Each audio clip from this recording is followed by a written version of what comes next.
Hello, everybody. It's Heather Nichols here. And what if you could eat for space? What if you could eat foods that create more space in your body, more ease for your body? And how do you know when to eat? How do you know what to eat? There's an ongoing conversation that we can have with our bodies, and it's something that is we develop a capacity for, and also it's something that we develop over time as we and our bodies evolve.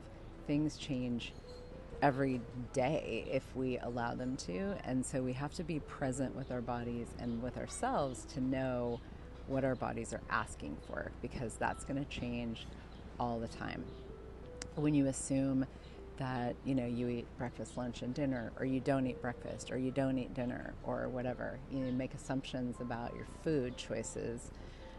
You're not asking your body. And when you assume there are things that you like and that you don't like, again, you're not asking your body. So this morning, I'm at a hotel, and I have this beautiful breakfast in front of me, and it's actually a lot more food than I would normally choose. So the first thing I did is I asked my body if it wanted to eat, and it was a yes. So my body leaned, I was standing up, my body leaned forward. That's a yes. When your body leans back, that's a no. So it was like, okay, cool. So I came downstairs, and then I asked it to show me things, this big, beautiful buffet. I was like, okay, so what? My eyes fell on certain foods. I started to walk towards certain foods, and I knew, that. Well, the lady also that works here, because I've been here for 5 days already, so she knew I've been asking for avocado every morning. So she asked me, "Do you want avocado?" I said yes. I didn't really check in with my body, and now I have this avocado, and my body's like, maybe not today. And so, I have this big selection of foods in front of me, and my sense is I'm not going to eat it all. I might. If my body desires it, I will. But I know, I tend to get full quickly. And that's the other thing is, there's something that they talk about in, food circles and digestive health circles of eat until you're 80% full, not until you're full. And so that's like a piece of information or a piece of advice that for me, it's like with anything like that, I took that in, it made sense to me. I've experimented with that, and it's like, I just know my body does not like to be full. I don't like to eat until I'm full, because if I eat until I'm full, I'm going to feel heavy, I'm going to feel tired, I'm not going to feel spacious afterwards. So I want to eat until I'm just not hungry anymore. And I also have been eating a lot more slowly, chewing my food a lot more. So there's all kinds of tools that I use in regards to food that, I can talk more about in other videos. And also I'm going to be doing an Eating for Space class online. We'll go more into all of these things.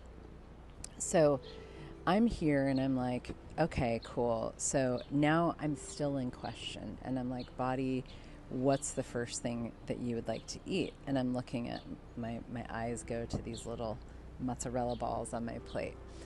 So it's like, cool, I will have one of those, and then I'll stay in question.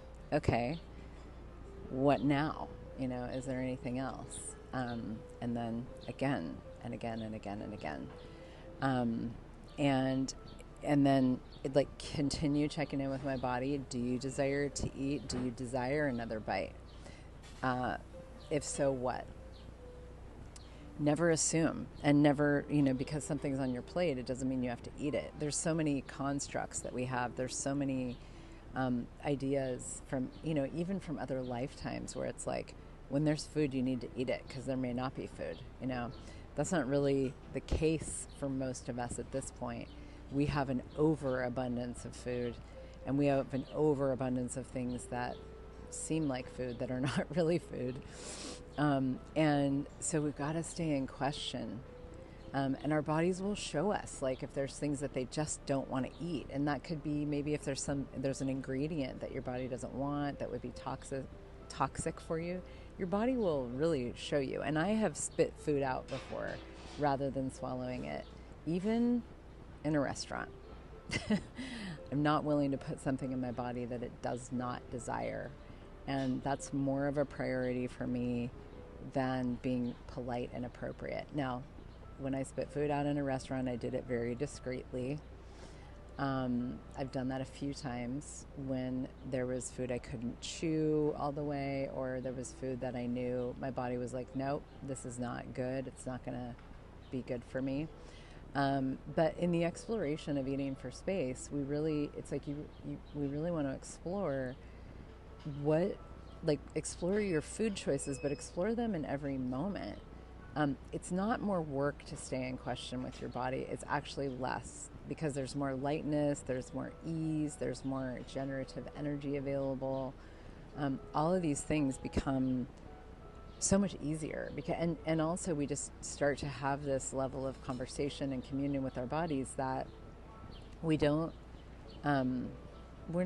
taught to. We don't learn that, and so you have to develop it over time. And the more you stay present and the more you stay in question, you're not checking out. You're not eating to check out. You're not eating to avoid something. You're not eating to suppress your awareness. You're not eating out of habit.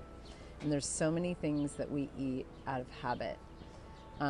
Even when we think, oh yeah, my body likes sugar, it's like maybe, but our microbiome, like the gut bacteria that we have, actually are responsible for our cravings. And sometimes they just crave what they're used to. So mixing it up can be really helpful. And in that respect, it's like there's so much information that we can give ourselves regarding food and health choices and how we eat, when we eat, what we eat, if we eat. And combining that information with your own awareness and your own connection and communion with your body is so powerful, and you can regenerate everything in your body. There's so much that you can regenerate with food and how you use food, that you have to be intentional about it. You have to be in question about it and be asking your body about it. And as you do, it's like you're going to get more information, and you might even find that you start eating things that you didn't used to eat, and you stop eating things that you thought your body was asking for, but it actually isn't.